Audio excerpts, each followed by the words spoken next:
যাত্রীরা আনন্দে মেতে উঠেছে। কেউ জানত না এই যাত্রা অনেকের জীবনের শেষ যাত্রা হতে চলেছে।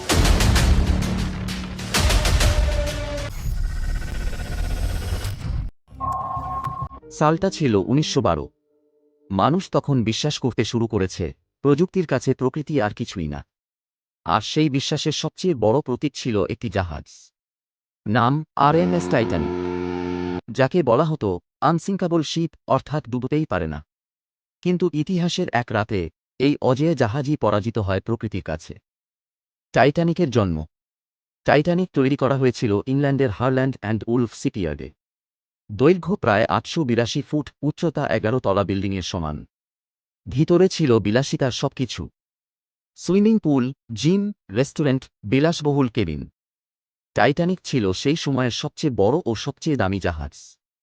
এতে 3টি শ্রেণী ছিল: ফার্স্ট ক্লাস, সেকেন্ড ক্লাস আর থার্ড ক্লাস। ফার্স্ট ক্লাসের যাত্রীরা ছিলেন ধনী ও প্রভাবশালী, আর থার্ড ক্লাসে সাধারণ মানুষ, যারা নতুন জীবনের আশায় আমেরিকার পথে। যাত্রার শুরু 10 এপ্রিল 1912। টাইটানিক যাত্রা শুরু করে ইংল্যান্ড থেকে, গন্তব্য নিউ ইয়র্ক। সবকিছু ঠিকঠাক চলছিল। সমুদ্র শান্ত, যাত্রীরা আনন্দে মেতে উঠেছে। কেউ জানত না এই যাত্রা অনেকের জীবনের শেষ যাত্রা হতে চলেছে। সেই ভয়ঙ্কর রাত, 15 এপ্রিল, রাত প্রায় 11:40। উত্তর আটলান্টিক মহাসাগর। হঠাৎই একটি বরফের পাহাড়, অর্থাৎ আইসবার্গ, সামনে চলে আসে।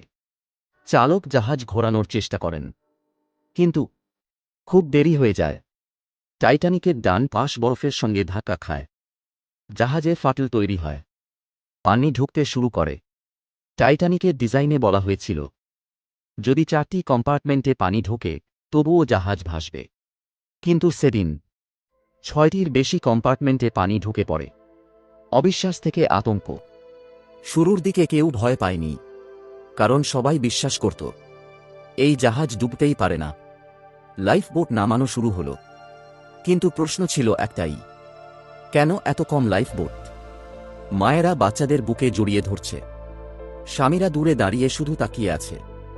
অনেক দরজা বন্ধ ছিল, অনেক স্বপ্ন আটকে পড়েছিল নিচে। রাত 2:20। একটা বিকট শব্দ, টাইটানিক 2 টুকরো হয়ে যায়। মানুষ চিৎকার করছে, কেউ প্রার্থনা করছে, কেউ প্রিয়জনের নাম ডাকছে। ঠান্ডা পানি শরীরকে জমিয়ে দিচ্ছে, আর নীরবে জীবন থেমে যাচ্ছে। উদ্ধার ও ক্ষতি। প্রায় 2 ঘন্টা পরে আসে উদ্ধারকারী জাহাজ আর এমএস কারপাথিয়া। তারা উদ্ধার করে মাত্র 700 জনকে।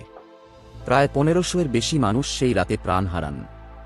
এই দুর্ঘটনা বিশ্বকে নাড়িয়ে দেয়। কারপাথিয়ার ক্যাপ্টেন ছিলেন আর্থুর রস্ট্রন। সংকেত পাওয়ার পর তিনি এক মুহূর্ত অপেক্ষা করেননি। তিনি আদেশ দেন জাহাজের গতি সর্বোচ্চ করতে, হিটার চালু রাখতে, ডাক্তার ও নার্স প্রস্তুত রাখতে, কম্বল, খাবার, গরম পানির ব্যবস্থা করতে। ভোর 4টা নাগাদ কারপাথিয়া পৌঁছায় ঘটনাস্থলে। যা দেখা যায়, চারদিকে বিশাল বরফখণ্ড, শান্ত সমুদ্রে ভাসছে ছোট ছোট লাইফবোট। কাঁপতে থাকা মানুষ, যারা মৃত্যুকে ছুঁয়ে ফিরে এসেছে। এক এক করে লাইফবোট থেকে মানুষ তোলা হয়। প্রথমে শিশু ও নারীরা, তারপর আহত ও দুর্বলরা। আরএমএস কারপাথিয়া নিজে কোনো দুর্ঘটনায় পড়েনি, কিন্তু মানবতার এক অনন্য উদাহরণ তৈরি করেছিল। এই উদ্ধার অভিযানের জন্য ক্যাপ্টেন রিস্ট্রনকে সম্মাননা দেওয়া হয়। কারপাথিয়া হয়ে ওঠে শেপ অফ হোপ।